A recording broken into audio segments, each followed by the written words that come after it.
परी और राजकुमार की कहानी। एक बार की बात है, एक जंगल में जो कई जादुई प्राणियों का घर था, लिली नाम की एक छोटी पिक्सी परी रहती थी। वह अंगूठे से बड़ी नहीं थी और उसके नाजुक पंख थे जो सूरज की रोशनी में चमक रहे थे। वह एक छोटे से फूलों के घर में रहती थी जिसे उसने खुद बनाया था। वह सुंदर फूलों और पौधों से घिरा हुआ था जिनकी वह बड़े प्यार और ध्यान से देखभाल करती थी। लिली एक दयालु और सौम्य परी थी जिसे जरूरतमंद लोगों की मदद करना पसंद था।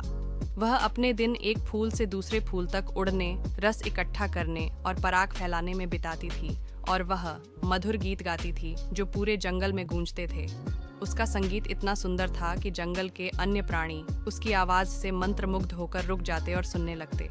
एक दिन अलेक्जेंडर नाम का एक युवा राजकुमार जंगल से गुजर रहा था। जब उसने लिली का सुंदर गायन सुना, वह चकित रह गया और उसने संगीत के स्रोत की खोज की। जब उसे लिली मिली तो वह उसकी सुंदरता और उसके दयालु हृदय से प्रभावित हो गया।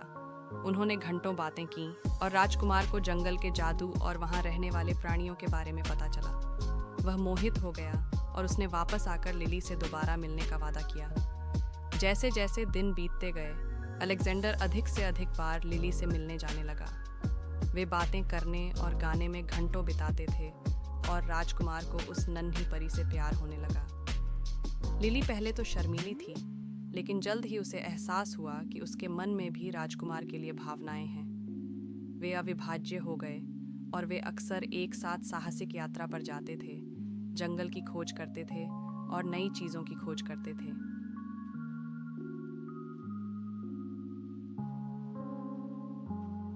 हालांकि हर कोई उनकी दोस्ती से खुश नहीं था। परियों की रानी, जो जंगल पर शासन करती थी, राजकुमार के साथ लिली के घनिष्ठ संबंध से ईर्ष्या करती थी। उसने छोटी पिक्सी को अपनी शक्ति और अधिकार के लिए खतरे के रूप में देखा और उसने कार्रवाई करने का फैसला किया। एक दिन जब सिकंदर दूर था, परियों की रानी ने लिली को पकड़ने के लिए अपने गुर्गों को भेजा। वे उसे रानी के महल में ले गए, जहां उसे कैद कर लिया गया और उसके साथ क्रूर व्यवहार किया गया। परियों की रानी ने लिली को धमकी देते हुए कहा कि अगर वह राजकुमार से दूर नहीं रहेगी तो उसे कड़ी सजा दी जाएगी। लिली का दिल टूट गया था। उसे राजकुमार की बहुत याद आती थी और वह वापस जंगल में अपने फूलों और अपने दोस्तों से घिरी रहना चाहती थी। वह जानती थी कि उसे भागने और अपने घर लौटने का रास्ता खोजना होगा, लेकिन उसे डर था कि परियों की रानी उसे पकड़ लेगी। दिन हफ्तों में बदल गए और लिली और भी कमजोर हो गई। वह ठंडी और भूखी थी और उसके पंख सूखने लगे थे। उसने कभी भी बच निकलने की आशा छोड़ दी थी और उसने सोचा कि वह महल में ही मर जाएगी। लेकिन एक दिन जब परियों की रानी दूर थी, लिली को एक परिचित आवाज सुनाई दी। यह अलेक्जेंडर था, जो उसे बचाने आया था। वह महल में चुपचाप घुस गया था और वह अपने साथ एक छोटी सी चाबी लाया था जो उसे मिली थी। उसने लिली की जेल का ताला खोल दिया और वे एक साथ महल से भाग गए। जैसे ही वे जंगल से भागे, रानी के गुर्गों ने उनका पीछा किया, लेकिन सिकंदर बहादुर और मजबूत था और उसने उनका मुकाबला किया। आखिरकार वे लिली के फूलों के घर में वापस पहुंचे, जहां वह थककर और कमजोर होकर गिर पड़ी। अलेक्जेंडर ने लिली के घावों की देखभाल की और पूरे दिल से उसकी देखभाल की। उसने वादा किया कि वह उसे फिर कभी कोई नुकसान नहीं पहुंचने देगा और वह हमेशा उसकी रक्षा करेगा। उस दिन से लिली और अलेक्जेंडर अविभाज्य थे। वे जंगल में अपने दोस्तों से घिरे रहते थे और वे खुश और मुक्त होकर एक साथ गाते और नृत्य करते थे।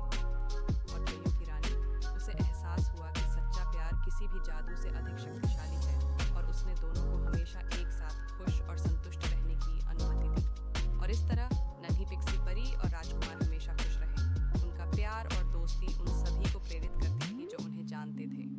जंगल लिली के गीतों के मधुर संगीत और अलेक्जेंडर की हंसी की आवाज से भर गया। और जब भी जंगल में किसी को मदद की जरूरत होती, लिली और अलेक्जेंडर मदद के लिए वहां मौजूद होते थे। कई साल बीत गए और राजकुमार और परी एक साथ रहे। एक बार भी एक दूसरे के प्रति अपने प्यार और समर्पण को नहीं भूले। वे एक साथ बूढ़े हो गए और जैसे जैसे